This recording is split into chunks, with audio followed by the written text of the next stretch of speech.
If you want to see a wider range of cars than you could see anywhere else on the internet, watch the Audrain Museum Network and become a subscriber. Hit that subscribe button right now to be notified whenever we post great new content, like driving a car you've never seen before in your life.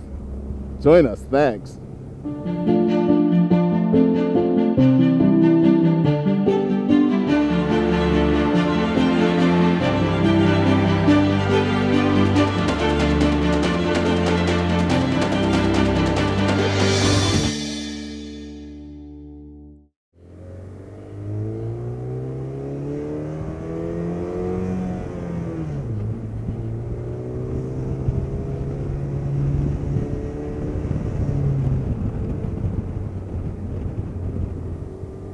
Many people have dreamed of building their own car, and a few have succeeded.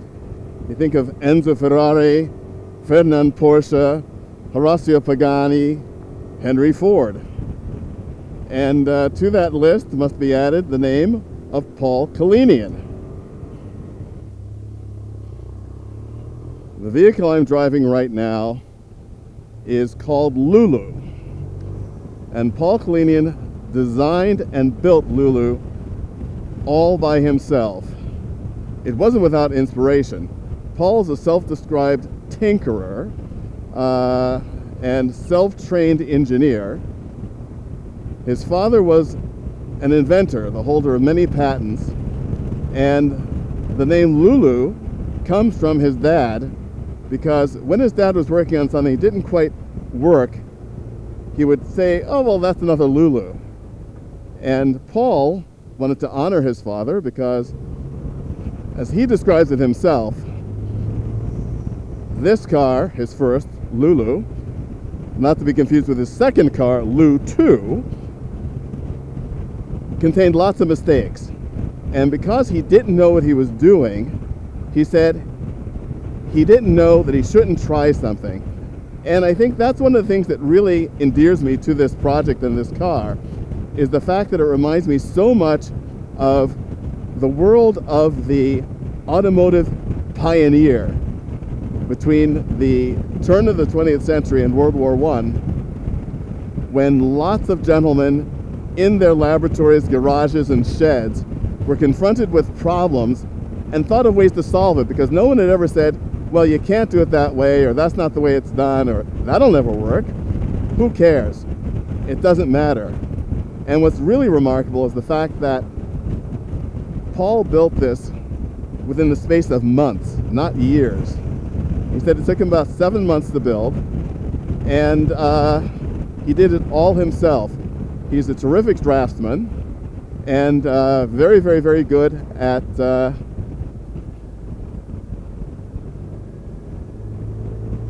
cutting and shaping parts. Every part on the car he made himself, with the obvious exception of the engine's wheels, things like that. The engine is a 325 horsepower, twin overhead cam, inline-4 turbocharged GM crate engine, and he built Lu 2 after this Lulu because he thought that Lulu was a little heavy. How much does Lulu weigh? 1,500 pounds. And 1,500 pounds with 235 horsepower, I can tell you, is lively enough. We won't get into Lu 2 because that's another story, but Paul also is somebody, not surprisingly, who likes to share his work with the world. And as such, he incredibly generously donated Lulu to the Audrain Automobile Museum so that I could enjoy this drive today. All of you watching this on the Audrain Museum Network around the country and across the world can enjoy it. And visitors to the Audrain Automobile Museum can enjoy it as well when the time comes to put this into one of our shows. But back to Lulu. Lulu is really interestingly designed. It's based on a design from a Mickey Thompson special for Indianapolis racing, and this body is quite marvelous. It's this hand-formed aluminum over this space frame that Paul made. And this feels very much like a real car. This does not feel like something that's sort of quickly and carelessly hammered together in somebody's garage, but something that's really well thought out and a hell of a lot of fun to drive, God knows. When I first saw this vehicle, I thought, well, this will be a handful, and it is extremely lively. You have to be ready for what it's going to do. The responses are instantaneous.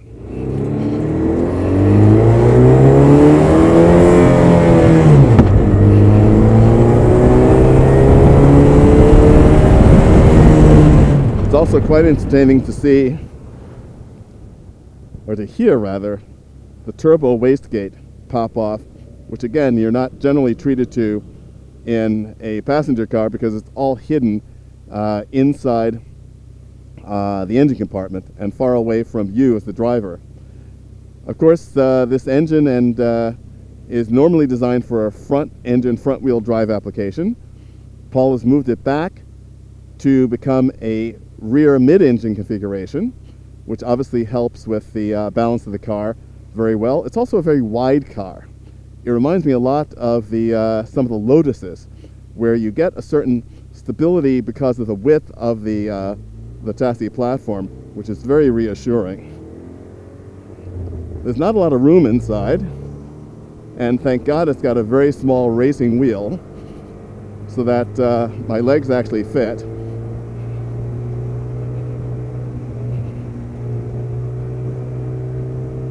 The turn signals don't cancel by themselves, nor would you expect them to, so it's always a matter of remembering to do that, and this time I finally did.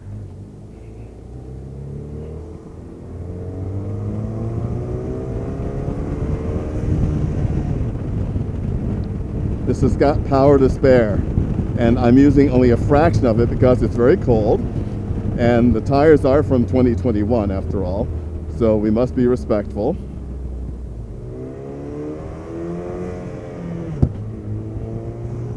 One of the things that I learned very early on when I was doing my vintage racing was that it's always a good idea to have some sort of padding on your roll bar because your helmet might frequently hit it.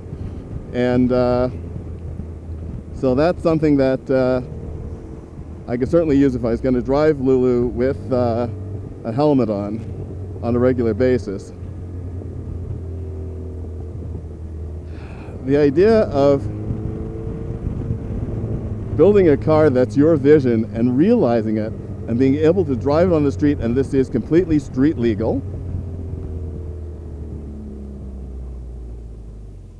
which also makes it a very special thing by any measure, because it's one thing to sort of cobble something together in your spare time.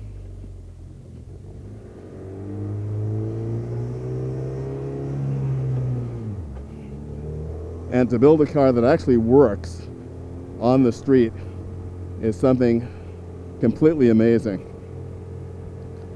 So, you know, there's often a large conversation about cars and motorcycles and what gives the ultimate pleasure in motoring. And this reminds me, I mean, I'm not a motorcycle rider, as the folks who know me and the folks who watch this channel know, but that freedom, that airiness that comes on a motorcycle as it's been described to me, I'm sure is very close to this. And this is an experience not unlike that of driving a Caterham or a Lotus 7, where you get that open wheel racer feeling, but with a bit more security.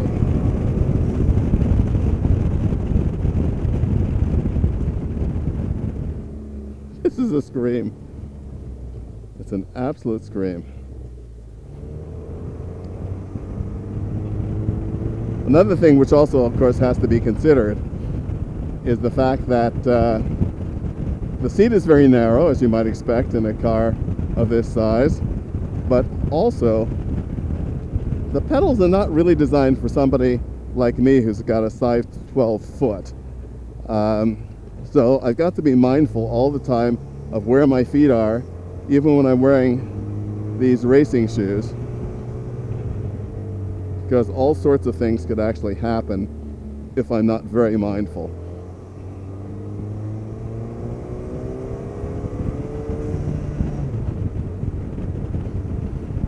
I love hearing that pop-off valve go.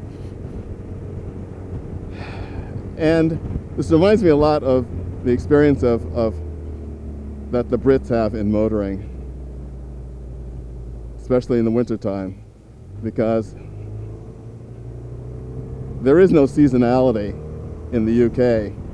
If it's not hailing, or if ice is not falling across the road in sheets, then you should be out in your open car. And I get it.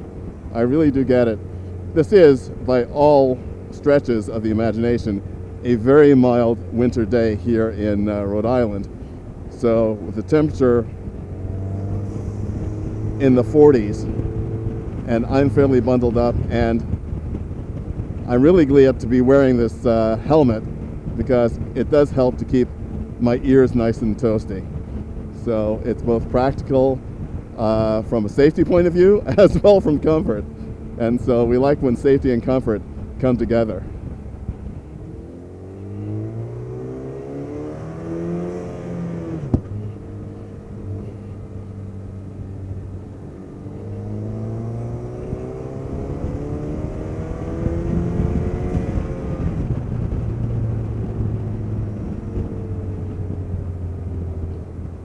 A little bit of squirreliness under braking. I think that has to do with the fact that it's very cold and these tires are not new, so discretion is definitely the better part of valor. So we want to make sure that we are always mindful of what we're doing on the road and the road conditions. This is a heck of a lot of fun, and I just have to once again thank Paul for not only conceiving of this car, the Lulu, but building it, and most extravagantly donating it to the Audrain for it to be shared by hundreds of thousands and indeed millions here on the Audrain Museum Network. So Paul, here's to you, here's to Lulu. I feel like I'm off on a sortie. My trusted gal Lulu will get me back home.